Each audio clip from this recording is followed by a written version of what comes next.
అబ్బో ఇక్కడ కేజీ చీరలు కొంటే అర కేజీ చీరలు ఫ్రీ అంట. మంగళ్య షాపింగ్ మాల్ కేజీల్లో సేల్, టన్నుల్లో ఆనందం. బీఆర్ఎస్ మాజీ ఎమ్మెల్యే రేగా కాంతారావుపై పంజగుట్ట పోలీస్ స్టేషన్లో కేసు నమోదైంది. తనను లైంగికంగా వేధించారని ఓ యువతి పోలీసులకు ఫిర్యాదు చేసింది. కేసు నమోదు చేసి దర్యాప్తు చేపట్టినట్లు పోలీసులు తెలిపారు. తనను వివాహం చేసుకుంటానని నమ్మించి మోసం చేశారని బాధితురాలు ఫిర్యాదులు తెలిపింది. యూట్యూబ్ ఛానల్ పేరుతో ఫ్లాట్కు పిలిపించి వేధించారని పేర్కొంది. తన ప్రైవేటు ఫోటోలతో బ్లాక్మెయిల్ చేస్తున్నారని యువతి ఆరోపించింది. రియల్ ఎస్టేట్ పేరుతో తన వద్ద 4 లక్షలు తీసుకుని మోసం చేశారని కూడా ఫిర్యాదులో పేర్కొంది. బాధితురాలి ఫిర్యాదు మేరకు పోలీసులు ఈ నెల 26న కేసు నమోదు చేసి దర్యాప్తు చేపట్టినట్టు తెలిపారు.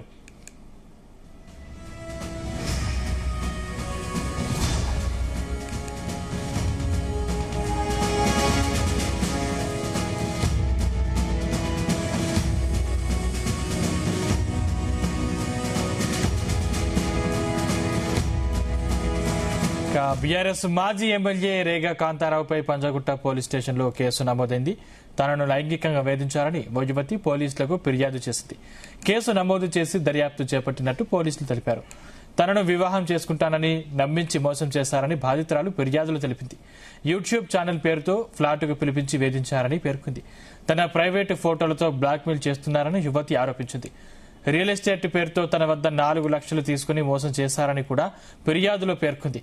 బాధితురాలి ఫిర్యాదు మేరకు పోలీసులు ఈ నెల 26న కేసు నమోదు చేసి దర్యాప్తు చేపట్టినట్టు తెలిపారు.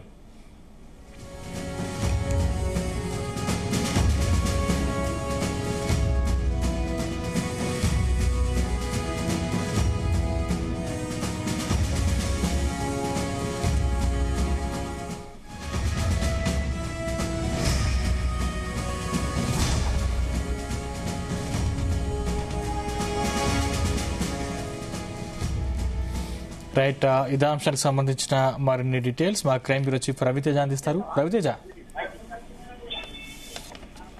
బీఆర్ఎస్ మాజీ ఎమ్మెల్యేపై లైంగిక వేధింపుల కేసు నమోదైనట్టుగా సమాచారం అందుతుంది. పంజగుట్ట పోలీస్ స్టేషన్ లో బీఆర్ఎస్ మాజీ ఎమ్మెల్యేగా ఉన్నటువంటి రేగా కాంతారావు పైన బాధితురాలు నేరుగా పోలీస్ స్టేషన్ కి చేరుకొని తన దగ్గర ఉన్నటువంటి ఆధారాలన్నీ కూడా ప్రొడ్యూస్ చేయడంతో పంజగుట్ట పోలీసులు వివిధ సెక్షన్ల కింద పోలీసులు కేసు నమోదు చేయడం జరిగింది. తనను లైంగికంగా వేధిస్తున్నారని ఒక యువతి పోలీసులకు ఫిర్యాదు చేయడంతో పోలీస్ స్టేషన్ కు వచ్చినటువంటి ఫిర్యాదుని పరిశీలించినటువంటి పోలీసులు రేగా కాంతారావు ఏ కోణంలో వేధించాడు, ఎందుకు వేధించాల్సి వచ్చింది, ఈ అమ్మాయిల పట్ల ఎలా బిహేవ్ చేశాడు, ఆ రియల్ ఎస్టేట్ పేరుతో తన దగ్గర నుంచి డబ్బులు తీసుకున్నాడంటూ కూడా బాధితురాలు ఈ విషయాలన్నీ కూడా ఫిర్యాదులో మెన్షన్ చేయడంతో వాటిని పరిశీలించినటువంటి పంజగుట్ట పోలీసులు కేసు నమోదు చేయడం జరిగింది. తనను వివాహం చేసుకుంటానని నమ్మించడం ఒకటి, యూట్యూబ్ ఛానల్ పేరుతో మనకు ఆ ఫ్లాట్ కి పిలిపించుకొని లైంగికంగా వేధించేటువంటి ప్రయత్నం చేశాడు. అదే సమయంలో తన ప్రైవేట్ ఫోటోలని వీడియోలను తీసుకొని దాన్ని బ్లాక్మెయిల్ చేస్తా ఉన్నాడు. అవి అడ్డు పెట్టుకొని అనేక సార్లు తను లొంగి తీసుకునేటువంటి ప్రయత్నం చేశాడు. దాంతో పాటు రియల్ ఎస్టేట్ పేరుతో తన దగ్గర 4 లక్షల రూపాయలు తీసుకొని నన్ను మోసగించాడంటూ కూడా బాధితురాలు ఈ నెల 26వ తేదీన పోలీసులకు అందించినటువంటి ఫిర్యాదు పైన పోలీసులు బిఎన్ఎస్ 69 తో పాటు 351 క్లాస్ సెక్షన్ల కింద రేగా కాంతారావు పైన లైంగిక వేధింపుల కేసు నమోదు చేసినట్టుగా సమాచారం అందుతుంది. త్వరలో మాజీ ఎమ్మెల్యే రేగా కాంతారావుకు నోటీసులు అందజేసి పంజగుట్ట పోలీస్ స్టేషన్కి హాజరయ్యి దీనిపైన విచారణ ఇవ్వాలంటూ మాత్రం అతనికి నోటీసులు అందించేటువంటి అవకాశం ఉంది. రేగా కాంతారావు పై హైదరాబాద్ పంజగుట్ట పోలీస్ స్టేషన్ లో ఇల్లీగల్ ఎఫ్ఐఆర్ కి సంబంధించి లైంగిక వేధింపులకు సంబంధించి రియల్ ఎస్టేట్ పేరుతో మోసగించి శారీరకంగా తనను వాడుకునేటువంటి ప్రయత్నం చేశారు. తన వ్యక్తిగత ఫోటోలని వీడియోలని అడ్డు పెట్టుకొని ద్వారా బ్లాక్ మెయిలింగ్ కి పాల్పడతా ఉన్నారంటూ కూడా నేరుగా బాధితురాలు 3 పేజీలతో కూడినటువంటి కంప్లైంట్ పోలీసులకు అందజేయడంతో పోలీసులు ప్రిలిమినరీ ఎంక్వైరీ చేపట్టి రేగా కాంతారావు పైన లైంగిక వేధింపుల కేసు నమోదు చేసినట్టుగా సమాచారం అందుతుంది. త్వరలో రేగా కాంతారావుకి నోటీసులు అందజేసి పంజగుట్ట పోలీస్ స్టేషన్ చూపించి విచారణ చేపట్టే అవకాశం ఉంది. ఏంటి రవితేజ, ఎప్పటి నుంచి మోసం చేసినట్టు యువతి ఫిర్యాదులు పేర్కొంది. అదేవిధంగా దీనిపై రేగా కాంతారావు ఎప్పటివరకు స్పందించారా? రేగా కాంతారావు గతంలో బీఆర్ఎస్ ఎమ్మెల్యేగా పనిచేసినప్పుడే తను పరిచయం అయ్యాడని, తను ఎమ్మెల్యేగా ఓడిపోయిన తర్వాత కూడా తను ఆ రకంగానే టచ్లోకి వచ్చి నిత్యం తనకు మెసేజ్లు పెట్టేవాడు, ఫోన్ చేసి తనను పిలిచేవాడు. తన ఫ్లాట్ కి పిలిపించుకునేవాడు. కొన్ని సందర్భాల్లో యూట్యూబ్ పేరుతో, కొన్ని సందర్భాల్లో తను రియల్ ఎస్టేట్ పేరుతో పిలిపించుకొని లైంగిక వేధింపులకు పాల్పడేవాడు అనుకుంటా బాధితురాల దగ్గర ఉన్నటువంటి ఆధారాలన్నీ కూడా పంజగుట్ట పోలీసుల ముందు ప్రవేశపెట్టింది.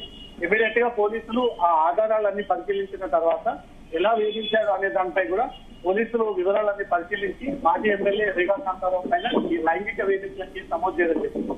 ఇంకా ఎంతమంది వేధింపసాగారు, ఎంతమంది అమ్మాయిలను ఈ రకంగా పిలిపించుకొని లైంగికంగా వేధించాడు అనే ఘటన పైన పంజగుట్ట పోలీసులు ఆ వివరాలన్నీ కూడా సేకరిస్తా ఉన్నారు. బాధితురాలికి ఎప్పటి నుంచి పరిచయము, ఎలా పరిచయం అయ్యారు, యూట్యూబ్ పేరుతో పిలిపియడం ఒకసారి, రియల్ ఎస్టేట్ లో పెట్టుబడులు పెట్టించడం కోసం ఒకసారి, తను ఇంటికి పిలిపించుకొని రకరకాల ఆఫర్ల పేరుతో రేగా కాంతారావు ఈ అమ్మాయిని వేధించినట్టుగా పోలీసులకు వచ్చినటువంటి ఫిర్యాదు పైన బిఎన్ఎస్ 69 తో పాటు 351 సెక్షన్ 2 కింద పోలీసులు కేసు నమోదు చేసుకొని విచారణ చేస్తా ఉన్నారు. త్వరలో మాజీ ఎమ్మెల్యే రేగా కాంతారావుకి నోటీసులు అందజేసి పంజగుట్ట పోలీస్ స్టేషన్ కి పిలిపించి అతను విచారించేటువంటి అవకాశం ఉంది.